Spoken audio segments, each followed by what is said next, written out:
Hey there, Rocky Top. It's Monday morning, February 10th, 2020, and you're listening to Beacon Under 5, UT, Knoxville, and national news for the busy volunteer. My name's Ben Winiger, here with the latest headlines. So, let's get into it. In the weather, it's the beginning of another mostly rainy week today.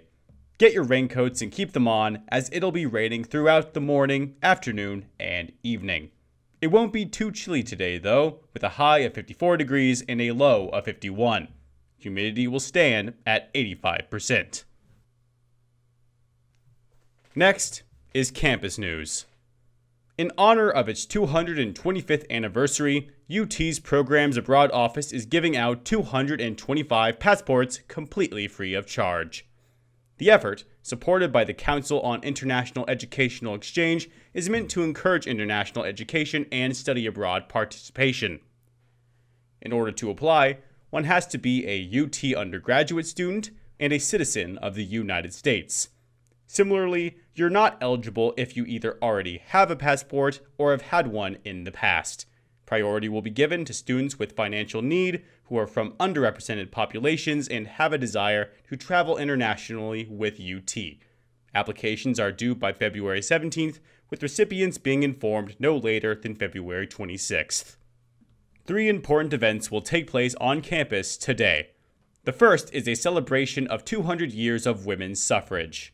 The Women's Leadership and Suffrage Centennial Celebration will feature a panel of 5 UT female leaders, including Arts and Sciences Dean Teresa Lee, Social Work Dean Lori Messinger, Nursing Dean Victoria Niederhauser, Graduate School Dean Dixie Thompson, and Law School Dean Melanie Wilson. The 5 leaders, plus UT Chancellor Dondi Plowman, will speak on women's leadership from 1:30 to 2:30 p.m. in the Student Union Auditorium. The second event is a talk on gender-based violence by Michigan State professor Elena Ruiz. Ruiz will analyze the economic, social, and political structures which encourage violence against women of color and indigenous women. She will also argue that those structures are widespread and shouldn't be solved on solely a state-by-state basis. Dr. Ruiz will speak from 5 to 6:15 p.m. in Student Union's room 362A and 362B. For today's final event, bulimia survivor Sid Young will speak on how to cultivate a healthy relationship with food. Eating disorders are unfortunately becoming more and more common in today's world, so too must practices against such disorders rise. Young seeks to raise awareness about eating disorders and inform students about healthy ways to interact with food. The talk will begin at 6:30 p.m. in Hodges Library, room 258.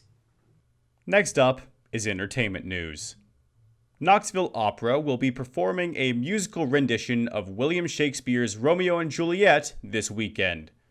A performance will take place this week on Valentine's Day, as well as 2 days later on Sunday, February 16th. This year marks the 3rd time the companies performed the opera adaptation, and will be their first time doing so with an Asian singer playing Juliet. The Academy Awards, also known as the Oscars, occurred last night at 8 p.m. There were many surprising awards, as well as a few unsurprising ones. Read a full summary of the event at utdailybeacon.com. Lastly is national news.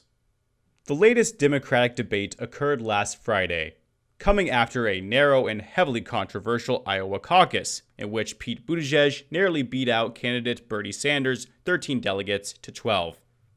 The debate featured little discussion on policy. Instead, much of the debate was spent with candidates taking stands against one another. Well, that's it for today, folks. If you'd like to know more, please visit the Daily Beacon website at utdailybeacon.com and be sure to tune in next time for more important information. Until then, this is Benjamin Winiger with Beacon Under 5 signing off. Good luck and go Vols.